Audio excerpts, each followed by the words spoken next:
사랑하는 영락교회 지체들에게 주 안에서 평화 인사를 전합니다.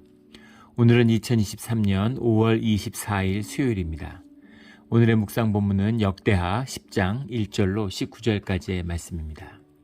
오늘 본문 말씀 10장 1절부터의 말씀은 이렇게 시작합니다. 르호보암이 세겜으로 갔으니 이는 온 이스라엘이 그를 왕으로 삼고자 하여 세겜에 이르렀음이더라.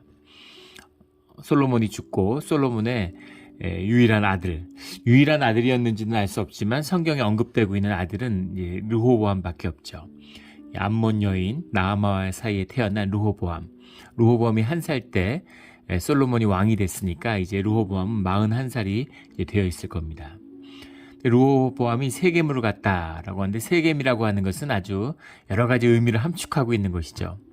우리 여호수아서 24장이죠. 보았던 주님이 약속하신 이 가나안 땅에 들어와서 하나님 앞에서 하나님의 언약을 확인하는 그 주님께 드렸던 제사의 장소, 그리심산과 에발산 사이에 있던 그 제사의 장소, 언약의 장소가 세겜이죠. 그 세겜이라고 하는 것은 이 요단강을 건너서 가나안 땅에 들어왔을 때 옆구리로 들어온 거잖아요. 한반도로 치면은 강릉쯤 이렇게 들어온 겁니다. 그래서 세겜이라고 하는 도시는 그 북쪽과 남쪽에 흩어져 있는 이스라엘의 지파들이 함께 모이기에 또 좋은 곳이죠. 지정학적으로도 굉장히 중요한 위치에 있었다라는 겁니다. 세겜으로 갔는데 세겜에 모두 모여서 왕으로 추인을 받는, 왕으로 확약을 받는, 언약을 맺는 이제 그런 이스라엘 족속과의 약속을 위해서 글로 갔다, 이렇게 봐야 되겠죠. 아직까지는 다윗 왕조의 초기였기 때문에 이런 정신이 살아있는 겁니다. 온 백성이 주님 앞에서 르호보암을 왕으로 세웠다라고 하는 것을 언약으로 확인하는, 주님이 세우시는 거지만 또한 백성이 그 언약을 받아 세우는 그런 약속의 장소가 세겜인 것이죠. 세겜이라는 것은 이제 신앙적으로도 또 정치적으로도 굉장히 중요한 의미를 가진다라는 걸 볼 수 있습니다. 그래서 르호보암이 온 이스라엘을 모은 그 세겜으로 나아간 것입니다. 그런데 세겜은 이게 이르렀을 때 2절에 보면 느밧의 아들 여로보암이 전에 솔로몬의 왕의 낯을 피하여 애굽으로 도망하여 있었더니 이 일을 듣고 여로보암이 애굽에서부터 돌아오매. 여로보암은 이제 솔로몬이 세운 감독관이었죠. 젊은 사람이 성실하기 때문에 세웠다, 이렇게 열왕기하에 나오고 있습니다. 열왕기상의 말씀에 보면 그 여로보암이 세워짐을 받은 것은 사실은 솔로몬의 실정 때문이죠. 솔로몬의 마지막 때 어지러웠습니다. 그래서 여러 가지 이제 반란들이 일어나게 되죠. 하닷의 반란도 있었고, 그런 것이 전부 사실은 그 솔로몬과 이스라엘의 범죄함 때문에 일어난 일들이죠. 그 가운데 주님의 말씀이 여로보암에게 임해서 여로보암이 이스라엘의 10지파의 왕이 될 거라는 말씀을 받게 되죠. 오늘 본문 말씀 15절에 나오는 아이야로부터 느밧의 아들 여로보암에게 이르신 말씀을 응하게 하심이더라 라는 그 말씀을 받게 됩니다. 근데 그 말씀을 이미 임했음을 알고 또 그 다윗의 왕국, 솔로몬의 왕국의 위험을 느낀 솔로몬의 위협을 피해서 여로보암이 애굽으로 도망갔는데 애굽에서 이제 돌아오게 되는 거죠. 지도자가 돼서 돌아오는 겁니다. 무리가 사람을 보내어 그를 불렀더라. 여로보암도 이제 세겜에 임하게 된 겁니다. 그가 이스라엘에서 지도력을 갖고 있다라는 사실을 이제 알게 되는 거죠. 그런데 4절에 보면 왕의 아버지께서 우리의 멍에를 무겁게 하였으나 왕은 이제 왕의 아버지께서 우리에게 시킨 고역과 매운 무거운 멍에를 가볍게 하소서, 그리하시면 우리가 왕을 섬기겠나이다, 이렇게 이야기합니다. 르호보암은 일단 이 모임 자체가 불편했겠죠. 거기다가 이 에브라임 지파를 대표하는, 요셉의 지파를 대표하는 지금 여로보암이 나와서 이야기하는 거잖아요. 아버지 때 아버지의 왕국을 뒤엎을 반역자로 지목되어서 피난 갔던 그가 아버지가 죽은 다음에 다시 에브라임의 지도자로 나타났다는 것 사실 자체가 굉장히 불편했겠죠. 근데 그럼에도 그게 중요한 것은 아니고, 여기 굉장히 이제 의미심장한 말씀이 나오는 거죠. 우리에게 시킨 고역과 매우 무거운 멍에, 우리 사무엘상 8장에 보면 일찍이 이제 선지자 사무엘이 경고했던, 왕을 요구하던 백성들에게 경고했던 말씀이죠. 너희들이 왕을 좋아하고 왕을 세우고자 하는데 다른 민족에 대해서 힘을 결집하는, 왜 다른 나라들은 권위가 힘이잖아요. 권위가, 오토리티가 파워의 중심입니다. 그래서 왕을 세우면 큰 힘을 얻게 되죠.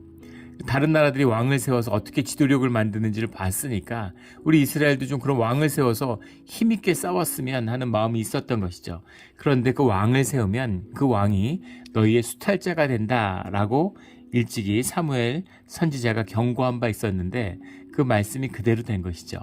근데 더 여기 가슴 아픈 건 고역과 매우 무거운 멍에라는 이 말씀이에요.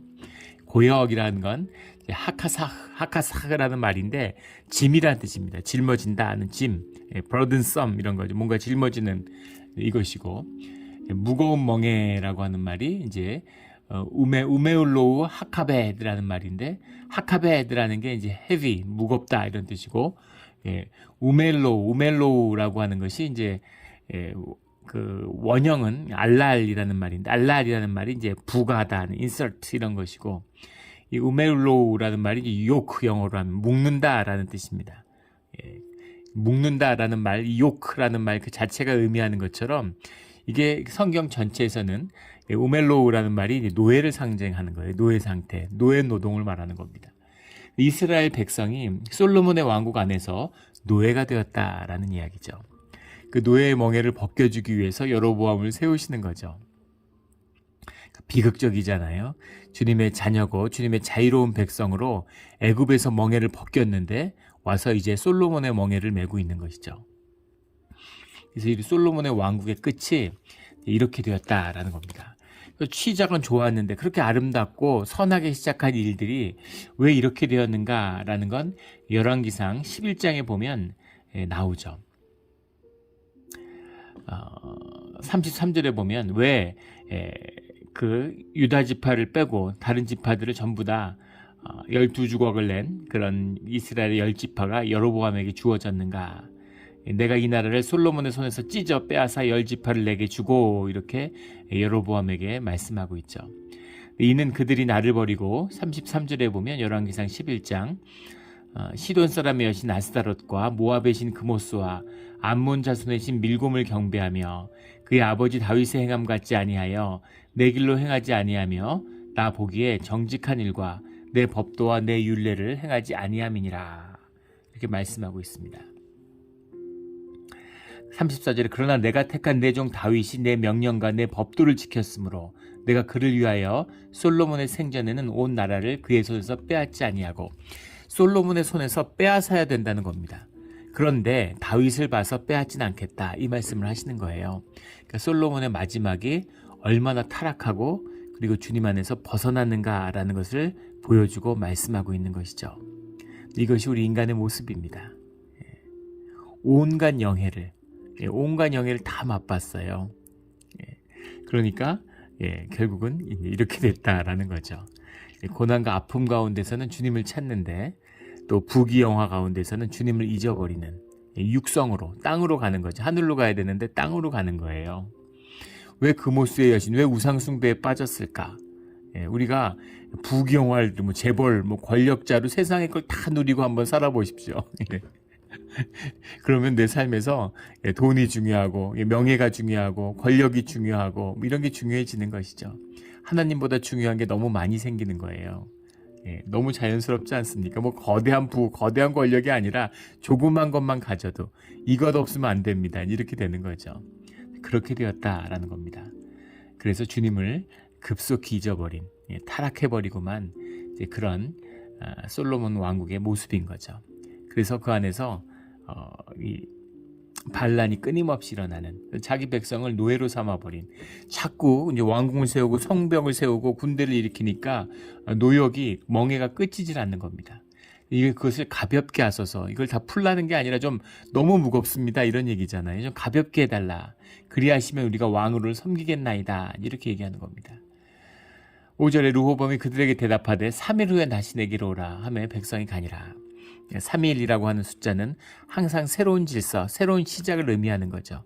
3일이라고 하는 것은 완전히 전환된 새로운 타임, 새로운 시대가 이제 열리는 그 시간이 3일이라서 3일 뒤에 오라라는 건 3일 뒤에 완전히 새롭게 될 수 있다라는 의미를 담고 있는 거죠. 그러니까 그런 기대감을 갖고 백성들이 돌아갔겠죠. 그리고 르호보 왕이 6절에 보면 생전에 그와 모셨던 원로들과 의논하여 이르되 너희는 이 백성에게 어떻게 대답하도록 권고하겠느냐, 어떻게 해야 될까 하는 걸 원로들하고 얘기하는 거예요. 자케라는 건데 장로라는 말이죠. 그러니까 지도자들과 원로들과 이야기를 했다는 겁니다. 7절에 그들이 대답하여 이르되 왕이 만일 이 백성을 후대하여 기쁘게 하고 선한 말을 하시면 그들이 영원히 왕의 종이 되리이다. 선한 말, 기쁘게 하는 말이라는 건 백성들이 요구한 말이죠. 멍에와 고역을 좀 가볍게 해달라. 그 말에 대한 선한 말, 그 뜻을 받으시면 그러면 영원히 주님의 왕의 종이 될 겁니다. 이렇게 이야기를 한 겁니다. 근데 르호보암이 8절에 보면 왕이 원로들이 가르치는 것을 버리고 그 앞에 모시고 있는 자기와 함께 자라난 젊은 신하들, 지금 왕의 스텝이 된 그런 젊은 자기 세대의 신하들과 의논하여 이렇게 되는 거죠. 그런데 재밌는 것은 뭐냐면 기쁘게 하고 선한 말을 하시면 고급과 매우 무거운 멍에를 가볍게 하시면 이라는 조건이 들어있어요. 그러면 섬기겠나이다. 이 조건을 들어주지 않았기 때문에 왕을 섬기지 않은 것처럼 보일 수 있겠지만 이 조건을 들어줬으면 왕을 섬기고 이스라엘이 하나가 될 수 있었을까요? 이게 함정이죠. 꼭 그랬을 것 같잖아요. 그렇지도 않습니다. 이미 여로보암이 열 왕국에 대한 왕이 된다고, 이건 솔로몬의 실정에 대한 하나님의 징계죠. 그런데 르호보암이 노역을 가볍게 해준다고 왕국이 유지된다? 그렇게 유지될 수 있는 왕국은 아니었겠죠. 근데 문제는 무엇이냐면 하시면 하는 조건에 달려있는 것이 아니라 이 다윗의 왕국이 존속할 수 있는 것은 하나님이 다윗과 맺은 언약 때문이라는 거예요. 그 의미는 무엇이냐면 르호보암이 이 백성들의 요구에 대한 답을 하나님에게서 찾아야 됐다는 겁니다. 하나님께 물어봐야 돼요. 근데 르호보암이 이것을 영적인 문제고 그리고 신앙적인 문제인데 그게 모든 우리 삶의 중심이죠. 적어도 왕이 될 때 솔로몬은 그것을 알고 있었습니다. 그런데 그것이 완전히 흐려져 버린 그런 솔로몬의 말년에 이 지금 르호보암은 그걸 완전히 잃어버린 사람이 되었다는 거죠. 그래서 이 중요한 문제를 왕이 되느냐 마느냐, 이스라엘이 하나로 가느냐 마느냐는 이 중요한 문제를 하나님께 물어보지 않는다는 거죠. 이것이 이스라엘 왕국이 분열하게 되는, 르호보암이 망하게 되는 원인이다라는 겁니다. 모든 것을 그 중심을 주님께 돌이키고 회복해야 되는 거죠. 근데 주님이 보이지 않고 부귀 영광을 다 누리는데 거기에 취해 있는 거죠. 내가 뭐 군대가 있고 병력이 있고 돈이 있고 다 있으니까 내가 할 수 있다라고 생각하는 겁니다. 그런데 이 작은 것 속에서도 움직이시는 주님의 뜻을 분별하는 눈이 멀어버린 거죠. 부귀영화로 눈이 멀어버린 겁니다. 그게 우리 인간의 모습이죠. 우리 늘 장님이 되지 않는 깨어있는 주의 자녀가 되기를 주의 이름으로 축원합니다. 자기가 모시고 있는 함께 자라난 젊은 신하들과 의논해요. 함께 자라난 젊은 신하들과 함께 자라난이라는 말에도 함정이 들어있죠. 르호보암과 함께 자라났다. 궁정에서 함께 자라난, 예루살렘에서 함께 자란 솔로몬의 그 최대 전성기에 부귀영화를 누리면서 뭐 하나 부족할 것 없이 특권의식과 특권을 누리며 살아온 자들이다라는 겁니다. 엘리트였겠고 이스라엘에서 배울 수 있는 가장 좋은 교육을 받았겠죠. 가장 좋은 걸 다 누리면서 살았을 겁니다. 그런데 그들이 빠지는 함정, 어리석음을 이야기하는 거죠. 미국 역사에서 여러 가지 역사적인 오류들이 있었는데 그중에 대표적인 것이 하나가 쿠바 침공이죠. 쿠바 침공. 그 쿠바를 탈출한 이 쿠바 난민들을 조직해서 쿠바의 정권을 뒤집으려고 했던 겁니다. 쿠바가 소련하고 연합해서 미국의 코 밑에 있으니까 얼마나 거슬렸겠어요. 쿠바 침공이라는 게 쿠바의 내정도 몰랐을 뿐만 아니라 쿠바에 상륙하자마자 완전히 포위돼서 그 전멸하고 말았죠. 그리고 쿠바와는 완전히 적대적인 관계에 들어가 지금까지도 그걸 풀지 못하고 있죠. 쿠바 침공 사태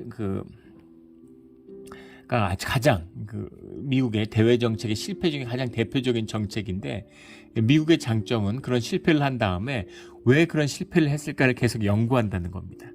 그걸 연구했던 그런 책을 예전에 본 적이 있는데 거기서 지적했던 아주 눈여겨봐야 할 대목이 뭐냐면 그 당시 케네디의 그 내각이와 참모들, 백악관의 참모들이 미국 역사상 가장 엘리트들이었다는 거예요.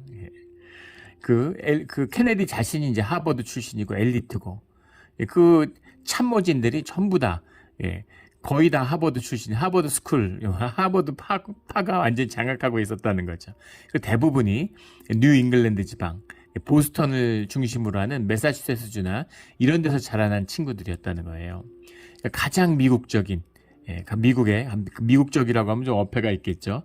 가장 미국의 엘리트들, 그런 사람들이 중심이 돼 가장 똑똑한 친구들이죠. 문제는 뭐냐면 그 사람들의 경험이 다 똑같다는 겁니다. 그래서 다양한 세상을 바라볼 수 있는 눈이 없다는 거예요. 이런 측면도 있고 저런 측면도 있고 이런 경험 저런 경험 속에 있는데 그 한 경험 속에 묶여 있는 거죠. 만약에 재벌 출신들로 정부를 구성했다고 생각해 보세요.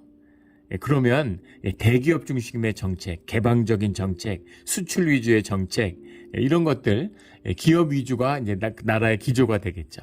반대로 노조 출신들이만 모여가지고 정부를 구성했다고 생각해 보세요. 그러면 국제 정세나 기업의 경쟁력 이런 거는 관심이 없겠죠. 그런 건 보이지 않겠죠. 세계 무대에서 세계 기업과 경쟁하는 그런 기업의 문제보다는 기업의 내적인 문제, 노동자의 권리, 고용의 조건, 무슨 근로 조건의 안정성 이런 것들, 이런 것이 중요한 게 될 겁니다. 한국 사회가 굉장히 갈등을 겪고 있는데 한국 사회가 굉장히 잘 살게 되고 번영했다고 하는데 또 반면에 굉장한 갈등을 갖고 있죠. 미국도 똑같습니다. 마찬가지죠. 미국도 그렇고 한국도 그렇고 집을 가진 사람이 절반이고 집을 못 가진 사람이 절반이라는 거예요. 그래서 정부가 돈을 풀어가지고 자산가치 인플레가 일어나면 집을 가진 사람들은 좋아하는 거죠. 자산 가치가 꺾이면 안 되잖아요. 그러니까 정부에 엄청난 압력을 넣고 어떻게든 자산을 지켜야 되는 거죠. 그래서 금리 인하하고 돈 풀라고 아우성입니다. 근데 집이 없는 절반은 자산 인플레가 일어나면 점점 상대적 박탈감을 느끼고 점점 더 돈의 가치가 떨어지니까 거지가 되어가는 거죠. 그래서 그런 거에 대한 반발이 강하고 자산 가치를 지키려는 정부의 역할에 대해서 굉장한 반감을 갖습니다. 그래서 정부가 엄청난 실정을 하고 그래도 절반의 지지를 받고 절반의 미움을 받는 거죠. 완전히 양극단의 정치가 이루어지고 있잖아요. 그런 것처럼 어떤 경험 속에 있느냐, 경험에 묶이는, 경험을 다양화하고 조건을 다양화하는 그 사람들이 연합을 하는 이유잖아요. 여러 사람들의 경험, 여러 사람들의 삶의 조건들을 섞어야 되는 것이죠. 그래서 그 삶의 연합을 이루어야 되는데 그런데 특권화되고 왕의 어떤 지배 질서 안에 갇혀있고 사람도 개인도 마찬가지죠. 자기의 경험 안에 묶이는 것, 이게 어리석음의 본질이잖아요. 내 육신, 내 경험, 내가 만든 내가 생각하는 내가 내 중심이 돼서 움직이는 것. 이러면 한없이 자기가 똑똑하고 영리한 것 같지만 한없이 어리석고 바보 같은 결정을 하게 되는 거죠. 그래서 그런 말이 있죠. 똑똑한 사람들은 다 똑똑한데 나만 어리석구나 이렇게 생각하는 사람들이 똑똑한 사람이라는 거예요. 근데 어리석은 사람들은 나는 똑똑한데 세상 사람들은 다 어리석구나 이렇게 생각한다는 거죠. 이런 어떤 경험의 함정 이런데 루호보암도 빠져버리는 거죠. 당연하지 않겠습니까? 그래서 자기하고 비슷한 사람들하고 모여서 얘기를 하니까 비슷한 결론, 특권적이고 배타적이고 그런 어리석은 결정을 내리게 되는 거죠. 이게 인간의 결정입니다. 있는 없는 지혜를 다 모았는데 최악의 결정을 벌이게 되는 것이죠. 10절에 자기가 함께 자라난 그런 자기의 동료들, 신하들의 의견을 받아들여서 오히려 백성들에게 더 큰 위협적인 이야기를 합니다. 왕이 대답하기를 내 새끼손가락이 내 아버지의 허리보다 굵으니 얼마나 교만한 이야기입니까? 나의 작은 것이 아버지의 큰 것보다 크다 이런 거죠. 내 새끼손가락이 내 아버지 허리보다 굵으니 내가 더 권위 있고 더 파워 있어. 내가 더 위대한 왕이야 이 얘기잖아요. 그리고 보면 얼마나 어리석은 자인지를 보여주는 거죠. 11절에 내 아버지가 너희에게 무거운 멍에를 매게 하였으나 이제 나는 너희의 멍에를 더욱 무겁게 할지라. 나는 너희를 더 깊이 수탈할 거다. 이런 이야기를 해요. 내 아버지는 가죽 채찍으로 너희를 치셨으나 나는 전갈 채찍으로 하리라. 나는 정갈 채찍으로 하리라. 나는 정갈 채찍으로 하리라. 와아니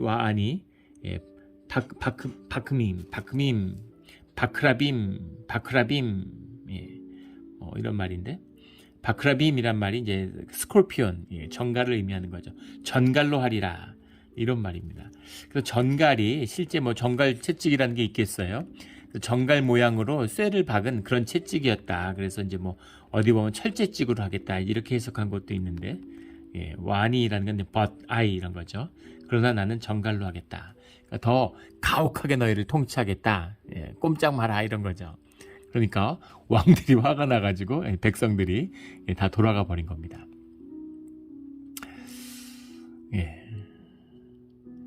15절에 왕이 이같이 백성의 말을 듣지 아니하였으니 이 일은 하나님께로 말미암아 난 것이라. 이 모든 것, 이것이 이제 르호보암의 어리석음인데, 그 르호보암의 어리석음을 주님이 그냥 놔두셨다는 거죠. 그래서 그 대가를 치르게 했다는 겁니다. 주님께 채찍을 맞고 주님께 징계를 받는다는 건 정말 감사한 거예요. 주님의 가장 큰 형벌은 우리가 한 대로 그냥 내버려 두는 거죠. 차크라의 그 묶임 가운데 그게 진정한 우리 삶의 요크잖아요. 멍에입니다. 그 멍에를 그냥 두면 그 멍에를 짊어지고 깔아앉는 것이 인간의 삶이죠. 그것을 주님이 가져가 주시고 은혜로 우리를 붙들어 주시고 구속해 주셔서 주님의 뜻대로 인도해 주시는 것, 그것이 고난의 길이고 그것이 환난의 길일지라도 그것이 은혜의 길이고 구원의 길이 되는 것입니다. 늘 주님의 구원에서 떨어지지 않는 주님 안에서 지혜로운 우리 모두가 되기를 주의 이름으로 축원합니다. 그래서 일찍이 아히야에게 임했던 주님의 말씀, 여로보암에 대한 말씀이 이르신 말씀을 응하게 하심이더라. 말씀대로 되었다라는 거죠. 말씀대로 되었다는 것은 주님이 미리 모든 걸 정해놨기 때문에 그대로 된다라는 의미가 아니죠. 주님의 말씀은 반드시 성취됩니다. 그런데 그 주님의 말씀이 말씀대로 성취될 수 있는 그런 뜻, 주님의 뜻을 받드는 사람이 있어야 되는 것이죠.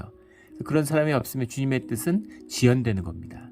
그래서 우리가 주님의 뜻을 받들고 주님의 뜻이 땅에서 이루어지도록 기도해야 되는 이유가 여기에 있는 것이죠. 16절에 중요한 이 고백이 나오는데, 온 이스라엘은 왕이 자기들의 말을 듣지 아니함을 보고 왕에게 대답하여 이르되 우리가 다윗과 무슨 관계가 있느냐, 이세 아들에게서 받을 유산이 없도다. 다윗이여 이제 너는 내 집이나 돌보라 하고 온 이스라엘이 그들의 장막으로 돌아가니라. 유다 지파만 남아버리고 이 통합을 이뤘던 게 다윗이잖아요. 그런데 이제 그것이 결별해버리고 마는 거죠. 우리가 다윗과 무슨 관계가 있느냐, 이세 아들에게서 받을 유산이 없도다. 다윗의 유산이 이렇게 무너지고 마는. 근데 이것을 이스라엘 백성이 거부했지만 하나님은 다윗과의 약속을 끝까지 지키신다는 거죠. 그 약속의 은혜 가운데 르호보암이 있는 겁니다. 이게 은혜고 주님과의 언약이 주시는 무서운 구속의 역사죠. 그리고 말로 할 수 없는 은혜입니다. 르호보암만 보면은 이거는 정말 12번 끝이 나도 이건 아무것도 아닌 거죠. 그러나 다윗의 자손이라고 하는 다윗에게 주었던 언약이 있었기 때문에 솔로몬도 르호보암도 주님의 은혜 가운데 있는 것이죠. 깊은 은혜입니다. 근데 문제는 무엇이냐면 이스라엘이, 이 여로보암이 우리가 다윗과 무슨 관계가 있느냐 이렇게 이야기했다는 거예요. 그 여로보암에게 주신 말씀도 사실은 다윗과 관련된 그런 언약의 연장에 있다라는 사실을 우리가 열왕기상 11장을 보면 알 수 있죠.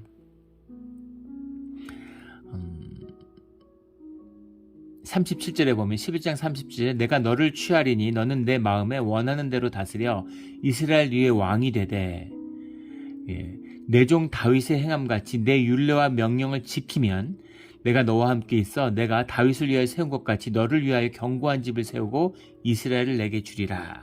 이렇게 말씀하고 있습니다. 그리고 34절에는 그러나 내가 택한 내 종 다윗이 내 명령과 내 법도를 지켰으므로 내가 그를 위하여 솔로몬의 생전에는 온 나라를 그의 손에서 빼앗지 아니하고, 그렇게 말씀하신 주님, 다윗과 맺은 언약을 그 언약을 너에게도 준다라는 겁니다. 그래서 다윗이 한 것 같이 네가 하면 너도 이스라엘의 왕위를 받을 수 있어. 하지만 다윗과 맺은 언약이 있기 때문에 솔로몬이 엉망으로 만들었지만 르호보암이 망쳐버렸지만 하지만 그 언약을 다윗의 언약을 유다 지파 가운데 지킬게 라는 게 주님이 주신 말씀이죠. 그런데 우리가 다윗과 무슨 관계가 있냐? 다윗과 관계가 없으면 이스라엘은 무엇이고 주님의 구속의 역사는 무엇입니까? 그런데 다윗을 부정해버려요. 르호보암을 부정할 수 있고 솔로몬을 부정할 수 있지만 다윗이 가지는 의미는 그 이상이라는 겁니다. 근데 이 여로보암과 이스라엘은 그 의미, 다윗과의 언약의 의미, 말씀의 의미를 깊이 받지 못했다는 거죠. 그래서 이것이 여로보암에서 시작된 이스라엘의 역사가 결국은 다윗과의 언약같이 되지 못했다는 겁니다. 르호보암도 시원찮았지만 사실은 여로보암도 시원찮은 거죠. 똑똑하고 아주 능력 있고 뛰어난 지도자였을 겁니다. 그러나 하나님을 만나고 하나님의 뜻과 함께하는 그 깊은 비밀을, 다윗도 뛰어난 지도자였죠. 그러나 다윗의 더 깊은 비밀은 하나님을 찬송하고 하나님을 기도하고 하나님 앞에서 회개하고 돌이키는 그 내면에 있었다라는 것입니다. 그것을 갖지 못한 거죠. 그래서 아주 제일 중요한 것을 빼먹었어요. 이스라엘로 나가는 건 좋습니다. 그런데 다윗의 언약을 갖고 나가야죠. 근데 우리가 다윗과 무슨 관계가 있느냐라는 것으로 이 고백 하나로 이스라엘은 시작부터 잘못되었다라는 것을 담고 있는 겁니다. 가장 중요한 것을 지켜야죠. 가장 중요한 것을 지켜야 됩니다. 교회가 속상해서 교회를 떠나는 분들이 있어요. 그럴 수 있죠. 상처받을 수 있고 많은 일들과 사건들이 있을 수 있습니다. 크게 실망했을 수도 있죠. 그러나 그렇다고 해서 예배의 자리, 공예배를 버린다는 건 오늘 이 고백과 똑같은 것입니다. 아유, 뭐 하나님이 무슨 의미가 있어? 예배가 무슨 의미가 있어? 교회가 무슨 의미가 있어? 이렇게 되면 모든 걸 잃는 거예요. 제일 중요한 걸 잃는 겁니다. 어떤 일이 있어도 삶의 가장 중심이 되는 것, 절대로 놓치지 말아야 할 것이 있는 거죠. 그걸 붙잡아야 되는 것입니다. 그 말씀의 고백이 17절에 유다 성읍들에 사는 이스라엘 자손들에게는 르호보암이 그들의 왕이 되었더라 라는 말씀으로 끝나는 유다의 역사가 하나입니다. 유다 성읍들에 사는 이스라엘의 자손들에 대한 여러 가지 해석이 많아요. 이스라엘의 일부는 유다 성읍에 남았다. 아니면 유다 성읍에 사는 이스라엘 사람들이 원래 있었다. 아니면 아직 그 팔레스타인 지역에서 내려와 있는데 북쪽으로 돌아가지 않은 백성이다. 뭐 온갖 해석이 있는데 그것보다는 같은 이스라엘이었는데 유다 성읍에 사는 이스라엘은 르호보암을 섬기고 유다 지역의 밖에 있는 이스라엘은 여로보암을 왕으로 세웠다. 이제 그런 의미겠죠. 19절에 나오는 이에 이스라엘이 다윗의 집을 배반하여 오늘날까지 이르니라 라는 이 말씀의 결론입니다. 역대기하는 지금 에스라가 썼다 뭐 아니다 얘기가 있지만 그 시대에 쓰여진 책은 분명하죠. 다시 바벨론 유수의 노예 생활을 마치고 그 멍에를 벗고 돌아와서 이스라엘을 재건하는, 예루살렘을 재건하는 그 시대 가운데 쓰여진 역사입니다. 그 역사 가운데에서 이스라엘의 역사는 밀려나고 만다는 겁니다.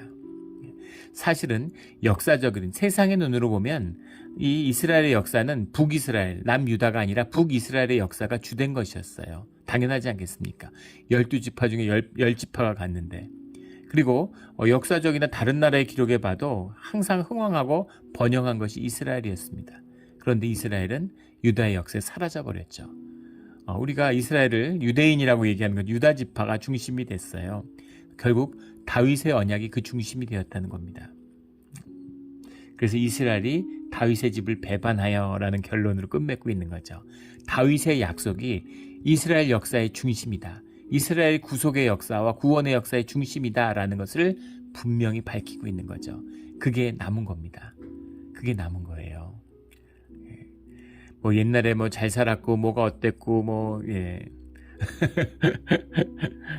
뭐 그런 말들이 있죠. 우스갯얘기로 이민 가정에 한국의 금송아지 2장 갖고 있지 않은 사람이 누가 있냐고. 누가 다 옛날에 뭐 장사하면서 인천항구에 배만 들어오면 뭐 이런 얘기처럼 다 의미 없고 덧없는 이야기인 거죠. 우리 할아버지가 일제시대 때 뭐 어떠고 이런 얘기들 다 필요 없는 얘기죠. 그것을 관통하는 삶의 중심이 무엇인가, 내 삶의 가치와 의미가 무엇인가 라는 것이 결국은 우리 삶을 결정하는 거죠. 그 질문, 그것이 다윗과의 언약, 하나님이 구속과 그 은혜라는 겁니다. 다른 건 다 놓쳐도, 인생의 모든 걸 놓쳐도 이걸 놓치면 안 돼요. 이것이 이스라엘 역사의 중심이고 우리 신앙의 중심입니다. 우리 삶의 중심을 붙들고 실수하고 넘어지고 온갖 짓을 다 하지만 그래도 가장 중요한 우리 신앙의 중심, 십자가는 놓치지 않는 주의 자녀들이 되기를 예수 그리스도 이름으로 축원합니다. 아멘. 기도드리겠습니다. 하나님 아버지 감사합니다. 참으로 어리석고 온갖 죄를 지면서 주님과 멀어지고 떨어져 살아가고 있습니다.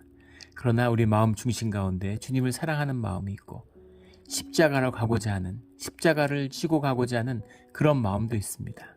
주님, 우리의 마음을 주장하여 주셔서 믿음을 더하여 주시고 늘 주님께 돌이켜서 어떤 자리에 가든지 다시 주님께 돌아오는 그런 믿음의 사람, 주님의 사람, 하나님의 사람, 주의 자녀가 되게 하여 주시옵소서. 감사하며 예수 그리스도의 이름으로 기도드렸습니다. 아멘.